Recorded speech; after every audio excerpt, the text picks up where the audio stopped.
A imprensa que desistiu de ser imprensa demorou a admitir de verdade que Nicolás Maduro é um ditador e que, mais uma vez, a Venezuela pode ser vítima de uma fraude eleitoral. Lula ficou assustado com as ameaças do amigo de que, se a oposição vencer, haverá uma guerra civil e um banho de sangue no país.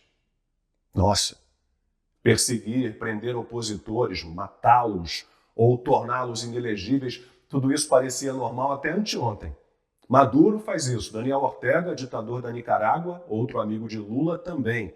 E estava tudo bem. Vladimir Putin, igualmente apoiado pelo petista, sempre adotou essa estratégia e recebeu até cartinha de amor do Lula, sigilosa, claro, mas obviamente com felicitações por mais uma eleição fraudulenta concluída com sucesso. A imprensa, por questões particulares, está quase sempre tentando concordar com a turma de Lula. Os fatos, o que são os fatos? O apego ao mundo real, o senso crítico, isso é perigoso, pode provocar problemas. Mesmo quando agredidos, muitos jornalistas preferem dar de ombros. Ninguém nunca atacou a imprensa como Jair Bolsonaro, nem o ditador da Venezuela, que essa semana chamou veículos internacionais como as agências F, AFP e AP e a emissora CNN de assassinos de aluguel. Nem Lula, que chamou jornalistas que fizeram críticas a ele de cretinos, de titica de cachorro. E o jogo segue. Maduro pode falar e agir à vontade contra críticos.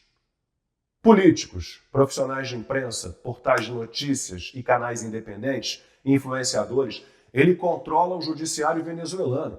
Tem parentes e aliados fiéis em cargos importantes nesse poder. Lula tem muitos amigos e alguns aliados de ocasião no STF, que parece acima do executivo e do legislativo.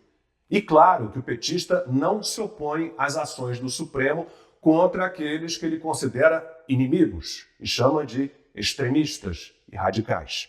Para o petista, todos que não concordam com ele deveriam ser eliminados. Essa é a meta, cumprida parcialmente por enquanto, com Bolsonaro inelegível, perseguições e prisões políticas, jornalistas exilados sem passaporte, com contas bancárias bloqueadas, redes sociais banidas, empresários, influenciadores, pessoas comuns. A ninguém será permitido criticar o Lula, e criticar o Supremo, e criticar o TSE.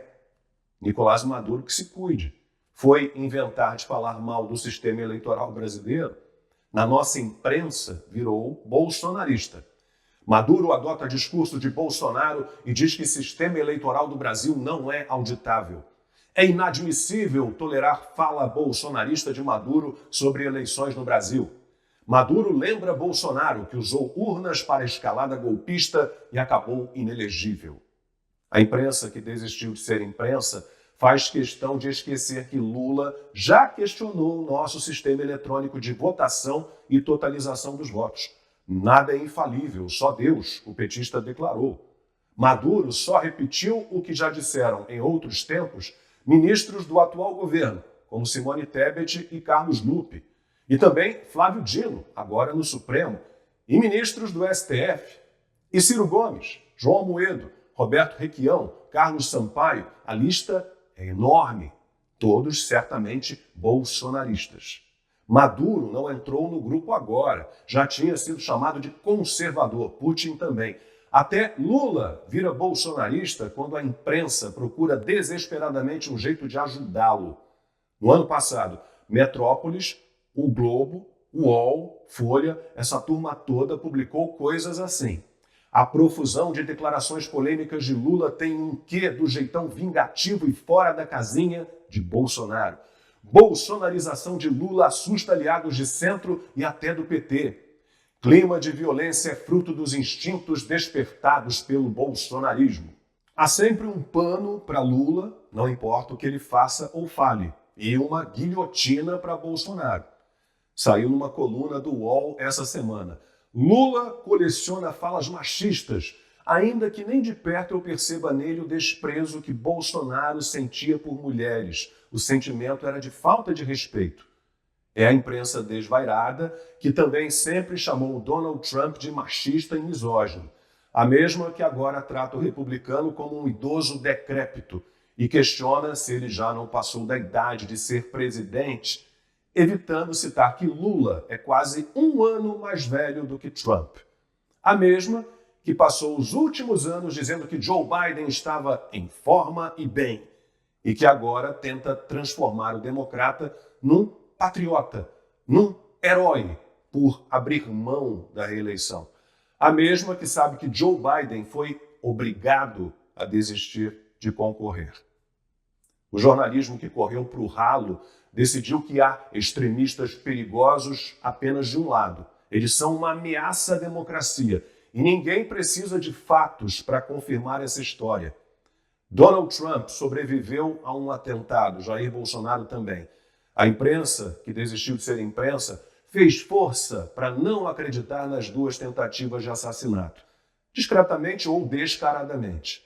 Há também os que lamentaram e ainda lamentam que Adélio Bispo e Thomas Matthew Crooks tenham falhado. São os democratas que não querem oposição a eles. Os outros não são seres humanos, devem ser extirpados. Maduro, disparando ameaças, avisou que haverá justiça contra os fascistas e chamou Bolsonaro e Milei de nazistas. Um ditador pode tudo. Lula, no lançamento da campanha de Guilherme Boulos, vociferou contra nazistas, fascistas, genocidas e negacionistas, aqueles que ele quer enxergar.